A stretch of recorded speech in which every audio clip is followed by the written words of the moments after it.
Hi, welcome to ஷேஸ் health and wellness. நான் doctor மைனா பேசுகிறேன். நீங்கள் பாதி ராத்திரியில் எந்திரிச்சிட்டு ஏதாவது யோசிச்சுக்கிட்டே இருக்கீங்களா? உங்களால் நிம்மதியாக தூங்கவே முடியறது இல்லையா? உங்கள் தாட்ஸ் நைட்டில் உங்களை டிஸ்டர்ப் பண்ணிக்கிட்டே இருக்கா?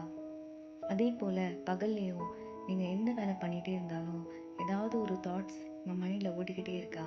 உங்களால் ப்ரெசன்ட் மூமெண்ட் கான்சென்ட்ரேட் பண்ண முடியலையா? அதுக்கு காரணம் ஒரு ஹார்மோன். அதுக்கு பேர் கார்டிசால். கார்டிசால் இம்பேலன்ஸ் ஆனால் தான் இந்த மாதிரி ஒரு ப்ராப்ளம் வரும். கார்டிசால் நம்ம மார்னிங் எந்திரிச்சா அதிகமாகணும், ஈவினிங் குறையணும். கார்டிசால்ன்ற ஹார்மோன் அட்ரினல் கிளான்ஸ் அப்படின்னு ஒரு கிளான்ஸ் சுரக்குது.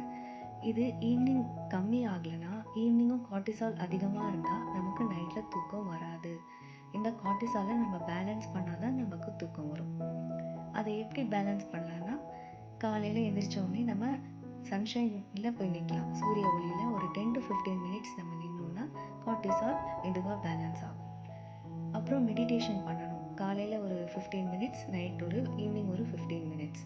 உங்களால் இனிஷியலாக மெடிடேஷன் பண்ணுறதுக்கு கஷ்டமாக தான் இருக்கும். பட் பழக பழக அது உங்களுக்கு பழகிடும். நீங்கள் யூஸ் டு ஆயிடுவீங்க. பேலன்ஸ் டயட் சாப்பிடணும். எந்த ஒரு டயட் சாப்பிட்டாலும் அதில் ப்ரோட்டீன், கார்போஹைட்ரேட், ஃபைபர் இது மூணுமே இருக்கணும். மீல் ஸ்கிப் பண்ணவே கூடாது.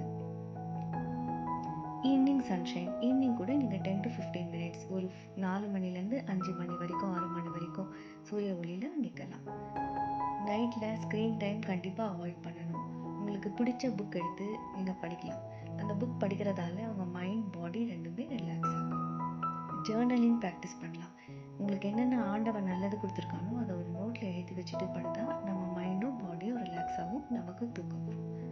அப்புறம் மெக்னீஷியம் ரிச் ஃபுட்ஸை தூங்குறதுக்கு முன்னாடி நம்ம சாப்பிடலாம். ஈஸியாக அவைலபிள் பனானா, அப்புறம் பம்கின் சீட்ஸ். இது ரெண்டுத்தில் ஏதாவது ஒரு லிமிட்டட் குவான்டிட்டியில் நம்ம சாப்பிடலாம். 11 மணிக்குள்ளவே நம்ம தூங்கிடணும், லைட்லாம் ஆஃப் பண்ணிவிட்டு. 7 to 8 hours கட்டாயமாக தூங்கணும். தூக்கங்கிறது ரொம்ப முக்கியம். நம்ம சில மெடிக்கல் டெஸ்ட் கூட பண்ணி பார்க்கலாம், ஏதாவது மெடிக்கல் டிஸார்டர்ஸ் இருக்கான்னு சொல்லிட்டு.